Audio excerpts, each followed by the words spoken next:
Charity begins at home is an age-old English proverb which suggests that one's kindness towards others generally emanates from the kindness one has toward oneself. Yet, right from our childhood, we have been taught to be compassionate to others and to reach out to them in their pain and suffering. But seldom do we talk about being kind to our own selves. Why do we need to be kind to ourselves? We are living in a highly competitive world where everyone seems to be moving on a fast track, going through a lot of wear and tear in life. In such a rat race, there is an unconscious drive to feel special or above average in order to feel worthy. Anything less than this is considered to be a failure by some, if not all. Inflating one's ego and putting others down is what one tries to do to see themselves positively in such situations. This negative strategy further intensifies the already existing stress and anxiety. Aside from this ongoing problem, last 1 year faced with COVID-19 pandemic and the prolonged lockdown, a good number of people have been going through intense emotions of anger, anxiety, depression and the like. The loss of relations, jobs, income and other unexpected losses have driven some to engage in self-pity, thereby secluding themselves from others. In such situations, one needs to develop the ability to understand oneself and care for oneself, which is called self-compassion. This is the most effective strategy that is available for everyone, thereby learning to care for oneself and one's health. Self-compassion is not self-pity, as some might think. It is an open-minded and non-judgmental stand we take toward ourselves, especially when we mess up or go through hard times in life. It involves recognizing our own suffering and treating ourselves with love and tenderness and understanding rather than being judgmental of our failures and flaws. Instead of being hard on ourselves, it's a way of recognizing and accepting our suffering in the broader human context and offering ourselves warmth and understanding in difficult times.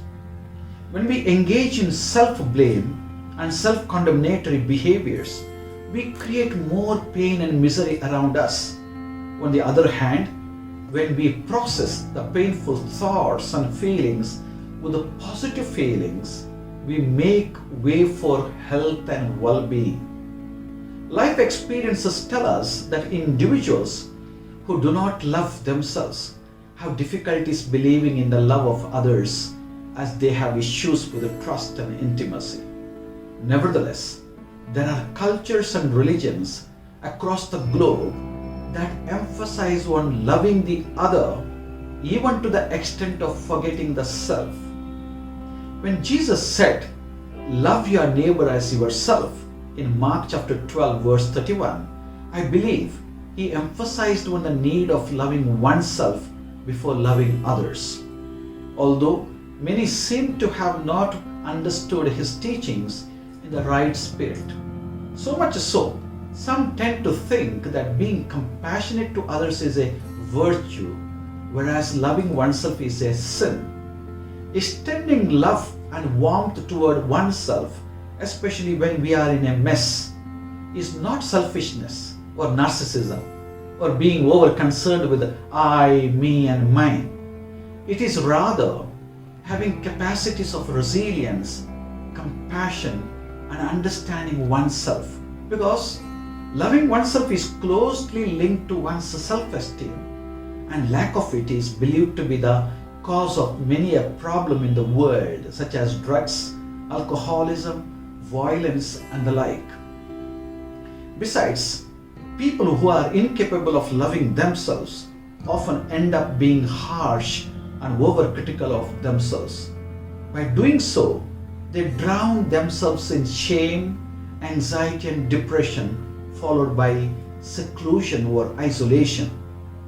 Buddhism is one religion which has been constantly promoting both compassion for self and compassion for others. It operates on the principle that self-compassion is an important human strength that invokes qualities of kindness, equanimity, and feelings of interconnectedness, thereby helping individuals to find hope and meaning in life, especially in moments of pain and suffering.